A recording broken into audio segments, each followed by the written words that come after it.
आज जब पौधों को खाद दे रहा था तो मन में ऐसा ही ध्यान आया कि आखिर ये खाद बनती कैसे है।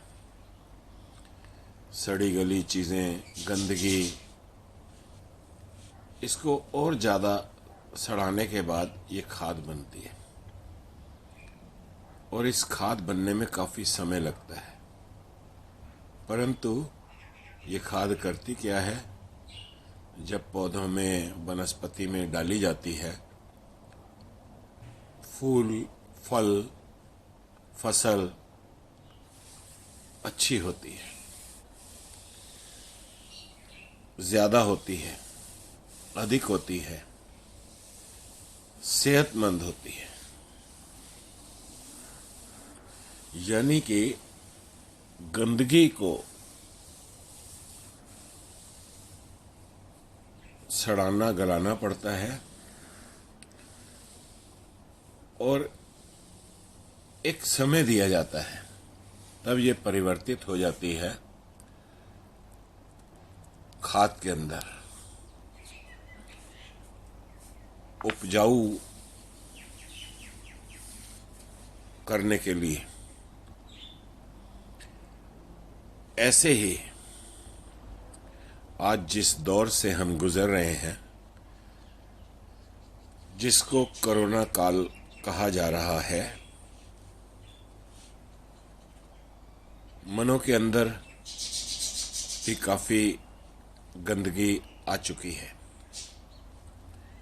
और बाहर भी इंसान ने ना कुदरत का सोचा, वृक्ष काटे, पहाड़ों को काटा, नदियों के रास्ते बदले, यानी कि अपने स्वार्थ के कारण कि मुझे क्षणिक आनंद मिल सके, क्षणिक आराम पा सकूं, क्षणिक सुख के लिए कितनी गंदगी मचाई, कितना नेचर को, यूं कहूं कि नेचर के ऊपर जुल्म ढाए। सेम वे अपने साथ भी ऐसा किया। वो किसी शायर ने एक शेर कहा है कि मेरा ही कत्ल करने वाला मेरे जनाजे में सबसे आगे था। प्रेम भी मतलब के कारण, किसी का साथ निभाना है, किसी स्वार्थ के कारण, स्वार्थ पूरा नहीं हुआ, रिश्ता समाप्त, कोई मतलब हल नहीं हुआ, तो कई कई ऐसे तरीके अपनाए गए, बस किसी तरीके मैं बना रहा हूं। कभी नहीं सोचा कि जिस तरह मुझे जीने का हक है, जिस तरह मैं भी जीना चाहता हूं, उस तरह औरों को भी जीने का हक है। ऐसा देखते हुए भी एक शायर ने कहा कि रोशन चिरागों को बुझाने वालों, खुद कहाँ जाओगे दुनिया में अंधेरा करके। आज सबको आराम से बिठा दिया गया और ये नेचर, कुदरत अपना काम कर रही है और काफ़ी हद तक सफाई कर दी है।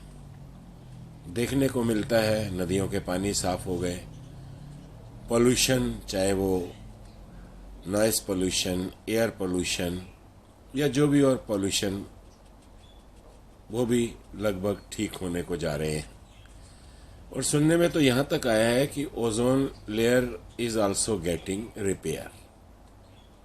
समय लग रहा है क्योंकि जो गंदगी मचाई है, इसको उपयोगी बनाना है ताकि ये फिर से इस धरती के ऊपर, ये मानव जाति की जो आने वाली पीढ़ियां हैं, सुकून से रह सकें। और जो अकेला रहने का समय मिला है, इसमें यदि कोई अपना सेल्फ रियलाइजेशन कर लेता है कि मेरी आवश्यकता क्या है और इच्छाओं के लिए मैंने क्या क्या कर डाला है। आवश्यकता बड़ी सीमित सी, लेकिन दिखावा, शो ऑफ करना, किसी तरीके मैं कुछ दिखूं, कुछ बनूं, न जाने क्या क्या इंसान ने इसके लिए कार्य किए, लेकिन अब सब दिखने में आ रहा है। शादी विवाह को देखते हैं जो अब हो रही हैं, बिल्कुल साधारण। पहले तो यहाँ तक देखा गया था कि जब कोई व्यक्ति इस दुनिया से विदाई ले लेता है तो उसका जो संस्कार के बाद की क्रियाएं होती हैं वो भी एक बहुत बड़ा आयोजन के रूप में उसको दिखाया जाता था, किया जाता था। लेकिन अब वो यानी कि धीरे धीरे इंसान को समझाने की कोशिश की जा रही है कि अपनी औकात में रहे। ये जो भी कुछ तू कर रहा है, तेरे हर कर्म से तू अपने आप ही नहीं इफेक्टिव होगा, बल्कि एक इकाई में अगर कुछ गड़बड़ होती है तो ये दूसरी इकाई, तीसरी इकाई, यहाँ तक पूरी धरती पे उसका अपने हिसाब से इफेक्ट जाता है। और यदि एक एक करके इकाई संभलने लगे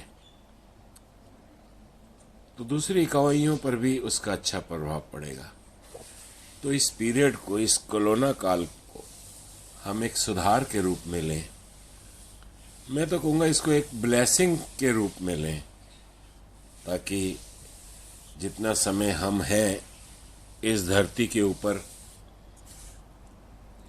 हम तो सुकून पाएं, और इसके साथ साथ जो हमारी आने वाली पीढ़ियां हैं, जो आज के बच्चे हैं कल को नौजवान बनेंगे, इनको एक सुखमय और आनंदपूर्ण धरती मिले।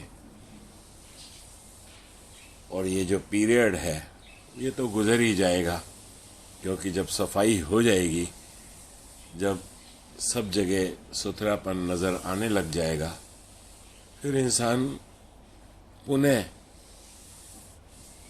गंदगी मचाते हुए थोड़ा संभलेगा, थोड़ा सोचेगा।